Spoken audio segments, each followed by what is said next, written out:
जो कुछ भी आप करते हो सुबह से लेकर शाम तक, वो सब कुछ रिकॉर्ड हो रहा है। कर्मा बुक पढ़ी कि नहीं पढ़ी? One of the most fantastic book on karma. So आज मैं इसका थोड़ा ओवरव्यू देना चाहता हूं, और ये बहुत ही सही बुक लिखी है सदगुरु जी ने। इनफैक्ट कर्मा जो कॉन्सेप्ट है वो सदगुरु जी का कॉन्सेप्ट नहीं है, वो कॉन्सेप्ट रियलिटी का कॉन्सेप्ट है। सदगुरु जी जैसे आइजैक न्यूटन ने हमें ग्रेविटी से रूबरू करवाया, लेकिन ग्रेविटी पहले से ही थी, ठीक है, तो वैसे ही सदगुरु जी हमें रियलिटी से रूबरू करा रहे हैं। तो मैं इसका ओवरव्यू दूंगा आज, और मैं समझाने की कोशिश करूंगा थोड़ा और सिंपलर टर्म्स में कि व्हाट इज एग्जैक्टली कर्मा और इसमें क्या क्या लेयर्स हैं। Let's start.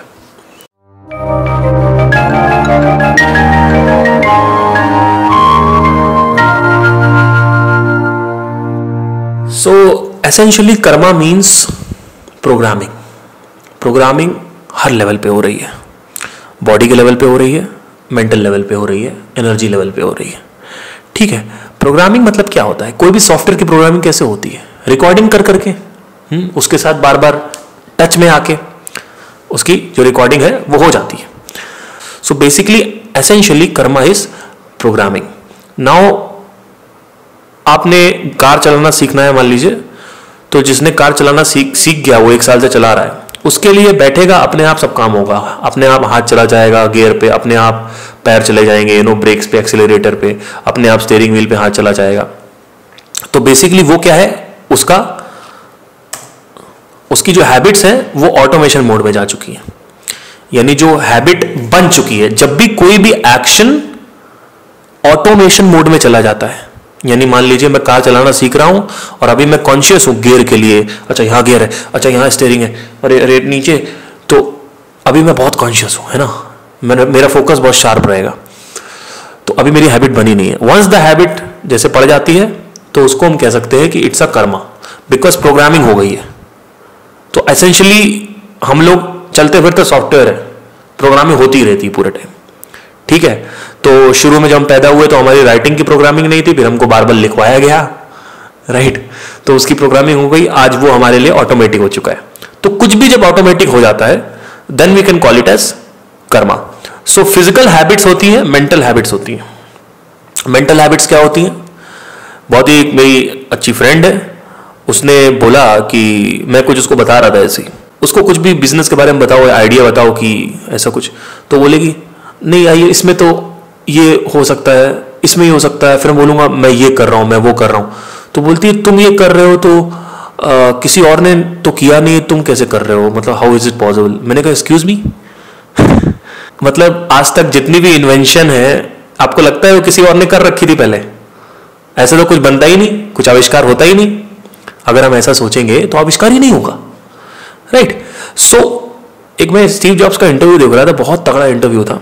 उसमें उन्होंने बोला था कि हम जब पैदा होते हैं हमको ये बताया जाता है कि 25 साल तक कर लो स्टडीज, फिर अपना ये 30 से शादी कर लेना, get a life, save some money, but you need to break those rules if possible,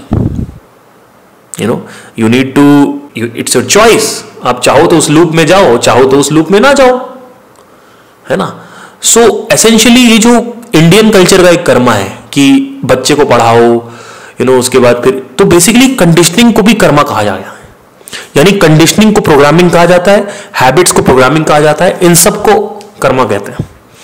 now let me tell you one very fantastic thing कि बॉडी के लेवल पे भी कर्मा एक्यूमुलेट होता रहता है। यानी आप मान लीजिए बैठते हो तो आपकी एक पर्टिकुलर स्टाइल है, आपका जो गेट पैटर्न है, यानी जो वॉकिंग स्टाइल आपकी एक है ना। आपने टॉम क्रूज की मूवी देखी होगी शायद, मिशन इम्पॉसिबल 5th में, वो लोग गेट पैटर्न एनालाइज करते हैं। वॉकिंग स्टाइल जो है आपकी वो एक पर्टिकुलर, आप सोते हो तो आपको हो सकता है उल्टा सोना ज्यादा पसंद है, तो that is Karma. So all these habits, subconscious habits, ये सब कुछ स्टोर हुआ पड़ा है, ठीक है। तो अब एक और मैं मेंटल हैबिट का एग्जांपल दे देता हूँ। तो मान लो जैसे वो मेरी फ्रेंड है, तो वो क्या करती है कि उसका प्रॉब्लम पे ध्यान रहता है हमेशा। कोई भी लाइफ में प्रॉब्लम आ जाती है तो अरे यार मेरी लाइफ में प्रॉब्लम आ गई, अरे बिजनेस में आगे ग्रो नहीं हो रहे, अरे जॉब चली गई, अरे पैसा नहीं आ रहा है, अरे सैलरी काट गई, अरे ये अरे वो, कुछ भी हो रहा है। तो ये मेरे साथ भी था, ये सब कुछ मेरे साथ भी था, लेकिन मैंने इसको चेंज किया। मेरे साथ क्यों था? क्योंकि जब मैं पैदा हुआ तो मेरी कंडीशनिंग कर दी गई, ठीक है, तो इसको मैंने चेंज किया। ठीक है, कैसे चेंज किया? महान लोगों को सुन के, उनके बारे में पढ़ के, उनके साथ रह के, उनके साथ कैसे रहे, उनकी बुक्स पढ़ो, उनकी वीडियोस देखो, घटिया लोगों को अवॉइड करो, तो उनका कर्मा आपको अफेक्ट नहीं करेगा। आप स्टीव जॉब्स बन सकते हो, आप स्टीव जॉब्स के साथ रह सकते हो, आप स्टीव जॉब्स के साथ सो सकते हो। आपको वहां पे स्टीव जॉब्स को यहां आने की जरूरत नहीं है। आप स्टीव जॉब्स की हर एक चीज पढ़ सकते हो, उनको ऑब्जर्व कर सकते हो, उनके वीडियोस देख सकते हो, उनके बुक्स, तो you can do anything, right? So this is karma. Now coming to the Sanskrit term. Now there are 3 kinds of karma in Sanskrit. मैं थोड़ा सा इसको मॉडर्न टर्म्स में घुमाऊंगा, लेकिन पहले मैं थोड़ा संस्कृत में बात करता हूं। सांशित कर्म, प्रारब्ध कर्म, आगामी कर्म। व्हाट इज सांशित कर्म? ये देखो, आप बॉडी के लेवल पे अगर आप देखोगे तो भी ये दिख रहा है। मतलब आप देखोगे हमारा माइंड जो है वो रेप्टाइल माइंड है अभी भी। हमारा जो, जिसको हम सेरिबेलम बोलते हैं, वो भी एग्जैक्टली वैसे ही है जैसे अभी है। इनफैक्ट मैं भी उस दिन डिस्कवरी देख रहा था, तो मैसेजिंग सिस्टम होता है, लाइक मीलों दूर से एक कोई बैक्टीरिया से कुछ फॉलिकल्स नीचे रहते हैं ओशियन में, वो बहुत दूर से मैसेजिंग ट्रांसफर करते हैं कि दूसरे फॉलिकल्स को, कि उधर खाना मत खाओ, यहां पे कमी पड़ रही है, ऐसा कुछ मैंने देखा था। तो मैसेजिंग सिस्टम होता है, तो मैसेजिंग शुरू से सिस्टम रहा है, और हमारा जो माइंड भी है वो भी जो है मैसेजेस देता रहता है, लेफ्ट ब्रेन राइट को लिंक्ड है आपस में, जिसको हम न्यूरो पाथवेज बोलते हैं, जिसको न्यूरो ट्रांसमीटर्स बोलते हैं। तो बेसिकली सोचिए, ओशियन लाइफ में भी वही चल रहा है, आपके माइंड में भी वही चल रहा है, क्योंकि सब कुछ वैसे ही फंक्शनैलिटी है सब हर चीज की, क्योंकि सब कुछ कनेक्टेड है, सब कुछ एक ही है, अलग अलग लग रहा है सब कुछ, लेकिन है सब कुछ एक ही। ठीक है, सांशित कर्मा ये तो फिजिकल वर्ल्ड में मैंने आपको बता दिया कैसे होता है। अब क्या होता है कि जो कुछ भी आप करते हो सुबह से लेकर शाम तक, वो सब कुछ रिकॉर्ड हो रहा है, चाहे वो बॉडी के लेवल पे हो, चाहे वो मेंटल लेवल पे हो। ठीक है, और एक लेवल है जिसको हम बोलते हैं एनर्जी लेवल। सबसे पहली जो लेयर होती है उसको बोलते हैं अन्नमय कोशा, मनोमय कोशा, प्राणमय कोशा, विज्ञानमय कोशा और आनंदमय कोशा। ये 5 कोशास होती है बेसिकली। इनफैक्ट आप देखोगे हर जगह आपको कुछ भी, अगर कोई कॉम्प्लिकेटेड इंस्ट्रूमेंट है या कॉम्प्लिकेटेड कोई सब्जी है, तो उसमें आपको दिखेगा ये, जैसे अनियन एक बहुत ही अच्छा एग्जाम्पल है। तो अनियन जो है वो पित्त प्रकृति का फ्रूट है, सॉरी वेजिटेबल है, तो उसमें आप देखोगे लेयर्स होती हैं। आप अर्थ को देखो तो अर्थ में भी लेयर्स हैं, कोर, मैंटल, क्रस्ट, है ना। आप किसी भी चीज को देखो, आप सन को देखो तो उसमें भी लेयर्स हैं। तो आप देखोगे this is called law of layering. Now जैसे जैसे इंस्ट्रूमेंट कॉम्प्लिकेटेड होता जाता है, लेयर्स उसमें नई नई आती जाती हैं। ये यूनिवर्स का लॉ है। तो हम सबसे ज्यादा कॉम्प्लिकेटेड है, तो हमारे अंदर भी बहुत सारे लेयर्स है। इनफैक्ट हमारी स्किन में बहुत सारे लेयर्स हैं, उसके बाद फिर पहले स्किन आती है, मसल आती है, बोन्स आते हैं, उसके बीच में बहुत सारे लेयर्स है बेसिकली। तो everything has a layer around it, every complicated instrument. So what is Sanchita karma? There are 3 kinds of कर्म। सांशित कर्म, अब इसको मैं यहां पे कर्म नहीं बोलूंगा जिससे कंफ्यूजन ना हो, मैं इसको थोड़ा मॉडर्न में लेके आ रहा हूं। ठीक है, अब ध्यान दीजिएगा। सांशित प्रोग्रामिंग जो होती है उसमें से बहुत तगड़ी प्रोग्रामिंग हो रखी है पहले की जो इंस्ट्रूमेंट्स थे हमारे, यानी जो पहले की बॉडी थी, यानी जो पहले की कहानियां थी। जब मैं बोलूं कि पहले, तो इसको ये मत सोच लेना कि पिछले जन्म में, क्योंकि पिछले जन्म में हम जब सोचते हैं कि कि अच्छा ठीक है मैं मर जाऊंगा, उसके बाद फिर एक और जन्म होगा। देखिए ऐसा है कि आप ऐसे ही हो, सामने से बट ट्रेन एक गुजर रही है, तो एक ट्रेन सामने से गुजर गई तो बोलते हैं कि एक 100 साल निकल गए एक बॉडी के, फिर एक और बॉडी, आदमी वही खड़ा हुआ है। आदमी औरत भी बोलना सही नहीं होगा, भी कह सकते हैं कि you are standing there only, so the life standing there only, but the train is passing. So जब कोई ट्रेन गुजरती है, 100 साल की एक ट्रेन गुजर रही है, तो क्या होता है कि उससे related habits and desires store हो जाते हैं इसमें। अब हैबिट्स एंड डिजायर फिजिकल भी होते हैं और मेंटल भी होते हैं। ठीक है, जो कि इम्प्रिंटेशन है, यानी जो उसका जो रिकॉर्डिंग है वो होती है प्राणमय कोश में। प्राणमय कोश क्या होता है? There are 5 kinds of layer, right. तो जैसा कि मैंने बताया there are 5 kinds of layer. तो प्राणमय कोश में रिकॉर्डिंग हो जाती है।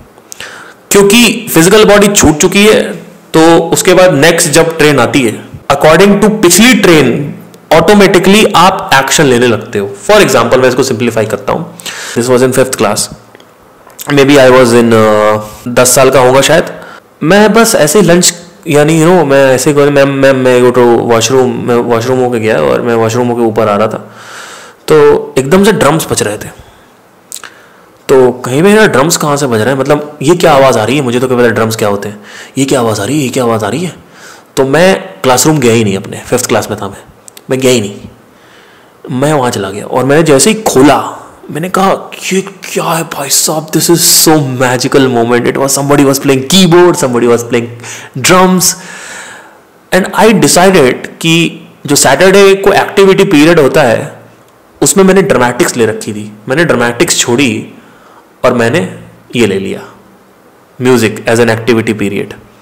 I was in Virendra Swarup, Awadhpuri. This was in Kanpur that time. And it was so fantastic moment for me, I still remember. It's very fresh, it is very fresh कि जब मैंने दरवाज़ा खोला और मैं सुन रहा था सबको, it was really, I think उस समय धूम 1 आई हुई थी और मैंने वो मैंने सीखा था SA41 में. So it hit me, यानी जो कर्मा था मेरा पिछले इंस्ट्रूमेंट का, that hit me. The moment I started getting my personality, आप देखोगे हर बच्चा 1 से 10 के बीच में सेम रहता है, मतलब उसकी कोई वो जैसा बच्चा खेल रहा है कूद रहा है, लेकिन 10 के बाद उसकी पर्सनालिटी वापस ग्रिप मारने लगती है. जो पहले की पर्सनालिटी है, जो पहले के हैबिट्स एंड डिजायर्स हैं, I am not saying going to say personality over है बिकॉज वो इन्फ्लुएंस हो जाती है, बट जो डिजायर्स एंड हैबिट्स हैं वो वापस आने लगते हैं. So it hit me and I decided at that very moment कि मुझे यही करना है. मेरी मम्मी ने मुझे पियानो दिला दिया और मैं 1-1, 2-2, 3-3 घंटे बजाता रहता था. अब मुझे बताइए, क्या आप 1-1, 2-2, 3-3 घंटे पियानो बजाते थे? नहीं बजाते थे. प्रारब्ध कर्म का मतलब होता है कि सांशित कर्म जो है उसके अनुसार आपकी जो हैबिट्स एंड डिजायर्स हैं वो इस इंस्ट्रूमेंट में हैं. तो इस लाइफ टाइम में जो कर्मा है, यानी इस लाइफ टाइम में जो प्रोग्रामिंग है, जो हैबिट्स एंड डिजायर्स हैं, वो है प्रारब्ध कर्म. ठीक है, मान लीजिए इससे पहले 20 इंस्ट्रूमेंट्स आए, ठीक है, तो उसमें मतलब टोटल 20 इंस्ट्रूमेंट में कंबाइंड डिजायर्स एंड हैबिट्स होंगे, राइट, बहुत सारे. तो उसको कह सकते हैं सांशित कर्म. ठीक है, तो उसके बाद अभी जो है दैट इज प्रारब्ध कर्म, और आगे क्या होने वाला है नेक्स्ट इंस्ट्रूमेंट में, दैट इज आगामी कर्म, यानी जो अभी हम कर रहे हैं. तो मतलब मान लीजिए आपको पैशन ही नहीं पता है अपना. कई लोग बिना पैशन के पैदा होते हैं, उनको कभी पैशन पता ही नहीं होता अपना, पूरी लाइफ निकल जाती है उनकी, पैशन पता ही नहीं होता इनको. लोग कहते हैं पैशन ढूंढो, पर आप पूरे पिछले 20 इंस्ट्रूमेंट से टाइम पास करते आ रहे हो, तो आपको अभी भी टाइम पास ही करोगे आप. यही रीजन है कि कुछ लोग बहुत ही पैशनेट होते हैं किसी चीज को लेकर, मुझे यही करना है, 15 साल की उम्र में उनको हिट कर देगा, कि एकदम से मुझे फिटनेस हिट कर देगा, एकदम से म्यूजिक हिट कर देगा, एक्टिंग हिट कर देगी, बिजनेस हिट कर देगा, जुगाड़ू होगा बच्चा. और ज्यादातर लोग क्या, टाइम पास, राइट.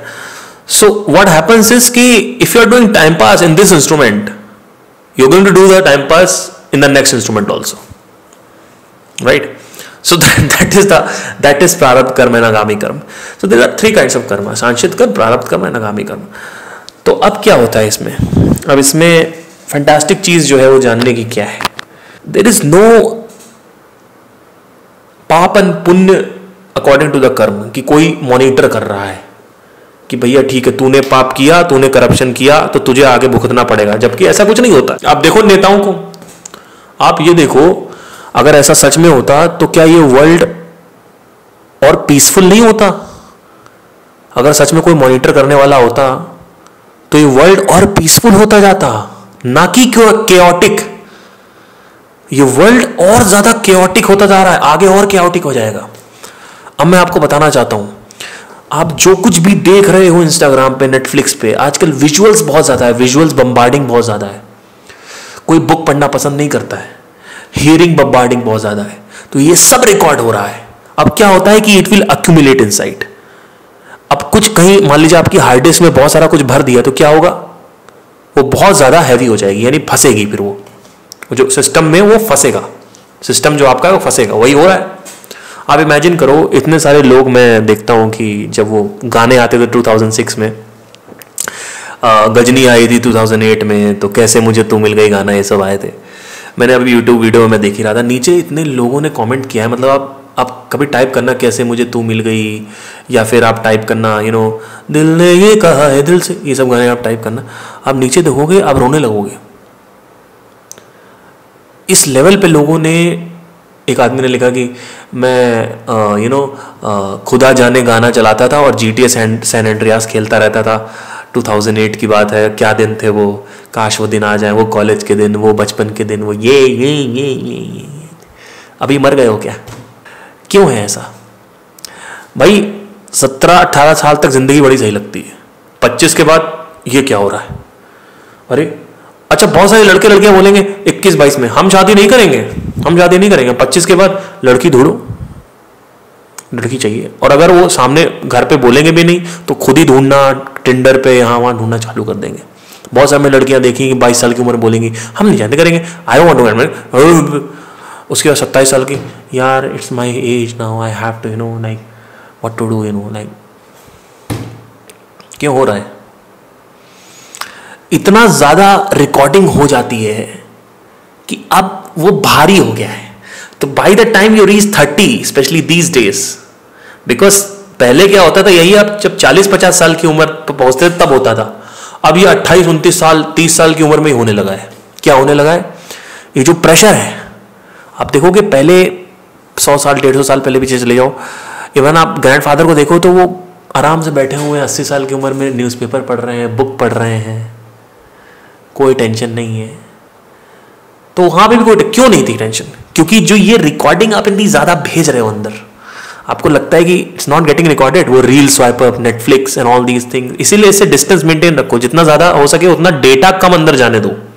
डेटा जितना ज्यादा अंदर जाएगा उतना ही ज्यादा कर्मा एक्यूमुलेट होगा, यानी प्रोग्रामिंग एक्यूमुलेट होगी, यानी वो जो डेटा है वो एक्यूमुलेट होगा। तभी तो हमें 15 साल से लेकर 22 साल की उम्र बड़ी अच्छी लगती है, बचपना अच्छा लगता है। क्यों अच्छा लगता है? सब कुछ हल्का हल्का था, सब कुछ हल्का हल्का था, लाइफ हसीन थी, जिंदगी में रंग थे। वो कॉलेज के दिन, वो पहला प्यार, ये वो। अब देखो क्या है यार, अभी लाइफ में कुछ पड़ा ही नहीं, लाइफ लूप में चली गई है, रिपीटेशन में चली गई है। क्यों? क्योंकि आपका कर्मा एक्यूमुलेट कर रहे हो आप। यही चीज़ 60 साल की उम्र में होती थी, लेकिन आज 30 साल की उम्र में हो रही है, क्योंकि अभी नेटफ्लिक्स का बम्बार्डिंग है, OTT प्लेटफॉर्म्स है, विजुअल बम्बार्डिंग है, ऑडिटरी बम्बार्डिंग है। This is all related to this karma. मेरे साथ क्या हुआ अब मैं बताना चाहता हूं। जैसे बाहर मार्केट में आप देखोगे तो धड़ल्ले से ही प्रमोट हो रहा है कि पैशन को फॉलो करो, पैशन को फॉलो करो, पैशन को फॉलो। अरे भैया, कब तक फॉलो करोगे आप? जितना ज्यादा इंडल्ज होगे उस चीज में, उतना ही ज्यादा वो रिकॉर्डिंग होगी। जितनी ज्यादा रिकॉर्डिंग होगी उतनी सफरिंग होगी। और माइंड को स्पेस चाहिए। आपको खाली जगह मजा आता है कि जहां पे खुला आसमान हो, या फिर कबर्ड में बंद कर दें आपको, उसमें मजा आएगा। तो बेसिकली क्या होता है, माइंड को स्पेस चाहिए। मैं हमेशा म्यूजिक में बोलता हूं कि म्यूजिक में, ये आजकल का म्यूजिक आप देखो सुनो, इसमें स्पेस ही नहीं है, धड़ धड़ धड़ धड़ धड़ धड़ होता रहता है। आप देखो कुमार सानू के गाने सुनो, आप पुराने गाने सुनो, रफी साहब के, क्यों था? उसमें स्पेस था, उसमें चिल्ला चिल्ली नहीं थी, लोअर रोड्स में थी चीजें। लोगों को समझ नहीं आता पुराने गानों में क्या मजा था। मैं बता रहा हूं क्या मजा था, उसमें स्पेस था। आपके माइंड को स्पेस चाहिए। रिकॉर्डिंग हो रही है, हर समय रिकॉर्डिंग होती रहती है। जितनी ज्यादा रिकॉर्डिंग होगी उतनी जल्दी आप लाइफ में प्रेशर में आ जाओगे, बोर हो जाओगे, फ्रस्ट्रेट हो जाओगे। और जिसको बोलते हैं भागवत गीता के अनुसार, एक बार ये चीज कर्मा एक्यूमुलेशन बहुत ज्यादा हो जाता है, क्रोध में कन्वर्ट हो जाता है। फिर वो आजकल कुछ आप थोड़ा सा बाहर बोल दो, आप ऐसे जाओ, बाहर जाओ, अगर आप किसी को देख के ऐसा स्माइल करो, ऐसे करके, वही ये क्या कर रहा है भाई, ये क्या कर रहा है, कुछ क्या मार देगा क्या, ये क्या कर, वॉलेट लेने आया क्या मेरा, बटुआ मारने आया। So this is karma, you need to understand. Now मैंने क्या किया, मेरे साथ क्या हुआ लाइफ में कि मैंने बहुत पहले रियलाइज कर लिया कि मुझे, क्योंकि desire is the root cause of suffering, so बाहर तो धड़ल्ले से प्रमोट हो रहा है, पैशन फॉलो करो, पैशन फॉलो करो, पैशन फॉलो करो। इनफैक्ट मेरा दूसरा चैनल अगर मैं बोल दूं वहां पे कि क्या कर रहे हो म्यूजिक फ्यूजिक ये भी करो, तो वहां लोग गाली निकालने लगते हैं, तो बोल ही नहीं सकता, लेकिन मुझे पता है मुझे क्या करना है। तो अब क्या होगा कि आपने म्यूजिक फॉलो किया, अब म्यूजिक फॉलो करते करते करते करते 90 साल की 95 साल की उम्र तक मर गए, तो अब क्या होगा, नेक्स्ट टाइम फिर वही करोगे।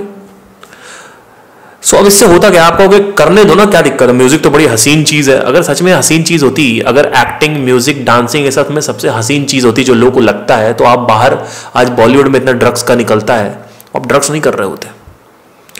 आपको तो सबसे बड़ा आनंद जो आपको लगता था, जो सुख सबसे बड़ा लगता था, वो तो मिल गया ना, तो आप ड्रग्स क्यों कर रहे हो,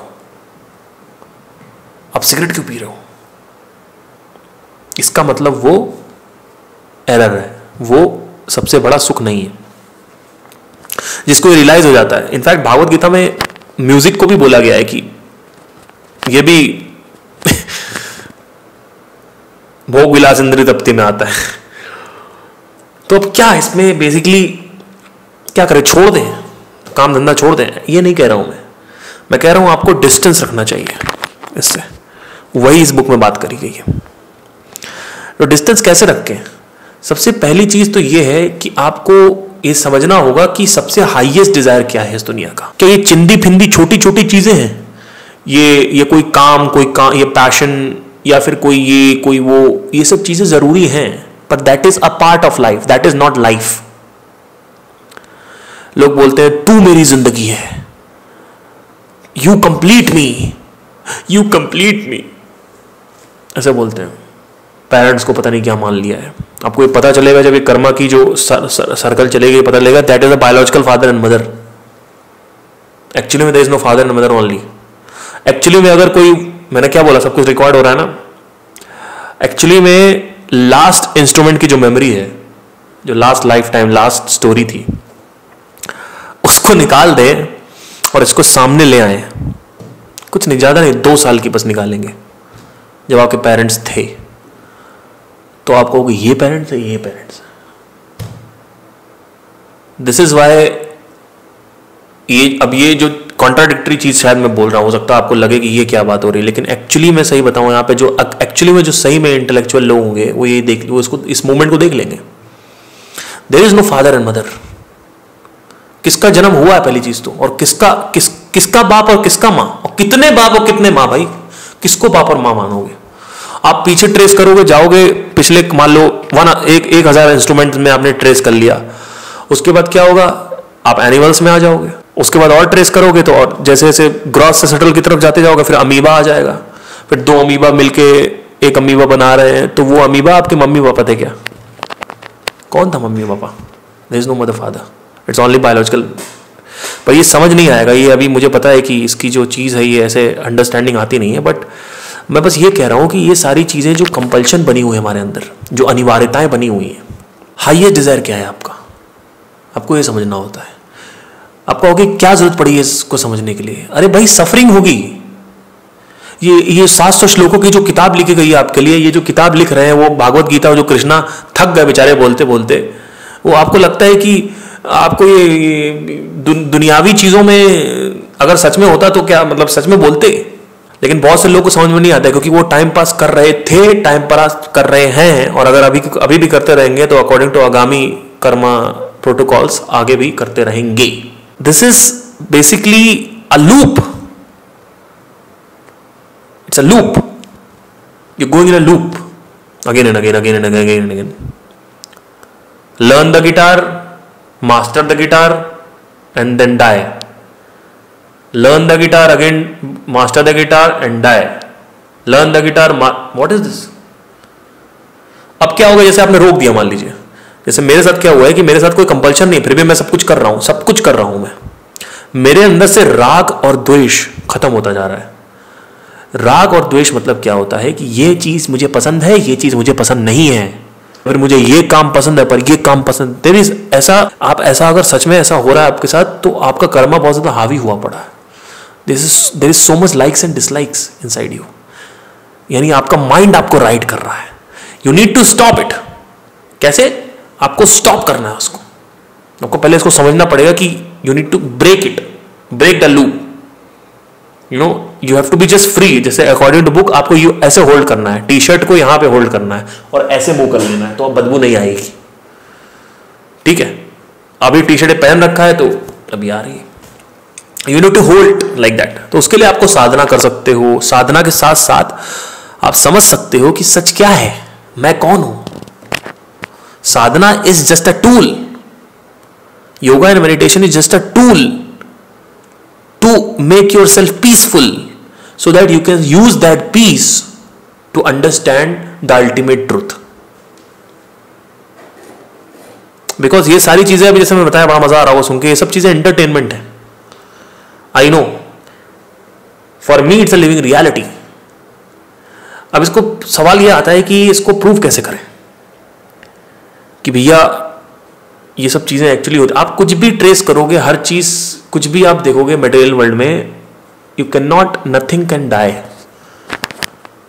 आप देखोगे पेड़ जब मरता है तो फ्रूट छोड़ जाता है, फिर और पेड़ निकल आते हैं। आप मरते हो तो आपकी जो फिजिकल बॉडी है वो पेड़ अब्सॉर्ब कर लेते हैं, डस्ट बन जाती है जब। तो आप मुझे ये बताइए क्या मर रहा है इस दुनिया में? ना आप मरते हो, ना जो इम्प्रिंटेशन है जिस पे रिकॉर्डिंग हो रखी है, जिसको हम प्राणमय कोश बोलते हैं, वो मरता है अनलेस एंड अनटिल आप उसको ब्रेक कर दो। यानी that is what we call it as mahasamadhi. You consciously leave the body. So ये लाइफ एंड जो डेथ का जो ये इसमें जो होता रहता है, इंस्ट्रूमेंट आया गया, इंस्ट्रूमेंट आया गया, इंस्ट्रूमेंट आया गया, ये नहीं होगा बार बार। तो आपको लूप में नहीं जाना पड़ेगा बार बार, राइट? और अगर जाना भी पड़ रहा है, अगर आपकी आदत पड़ी हुई है सात्विक गुण में जीने की, तो भले ही आप महासमाधि अटेन ना करो, भले ही आप इसको छोड़ो मत, लेकिन नेक्स्ट लाइफ टाइम में आपका कर्म ऑलरेडी पड़ा हुआ है स्पिरिचुअलिटी में जाने का। तो नेक्स्ट इंस्ट्रूमेंट आएगा, उसमें ऑटोमेटिकली आप जाओगे। आपको कहीं ना कहीं से, कहीं कोई एक 15 साल के हुए, कहीं कोई एक वीडियो दिखी, कहीं कोई एक बुक मिली, कहीं कोई ऐसे बात कर रहा होगा मॉडर्न टर्म्स में, आप खिंच जाओगे उसकी तरफ। यहाँ पे इतने लोग क्यों खिंचे हुए हैं? बहुत सारे लोग देख रहे हैं और आगे भी देखेंगे। और मैं क्यों खिंच गया 22 की उम्र में? क्योंकि कहीं ना कहीं जो लास्ट इंस्ट्रूमेंट था उसका जो कर्मा था, सबसे पहले तो म्यूजिक था, और कहीं ना कहीं मे बी लास्ट 30 years और 20 years और maybe from very beginning I was into all these things, yoga and spirituality. So उससे क्या हुआ कि 22-23 की उम्र में मुझे हिट किया, क्योंकि मेरे अंदर एक क्वेश्चन था कि मुझे क्यों हिट किया, बाकी लोगों को क्यों नहीं हिट कर रहा है? Why other people are not doing spirituality? Because they are working according to their karma. So it's a software program running, depending on the programming you did in the past, it's running now.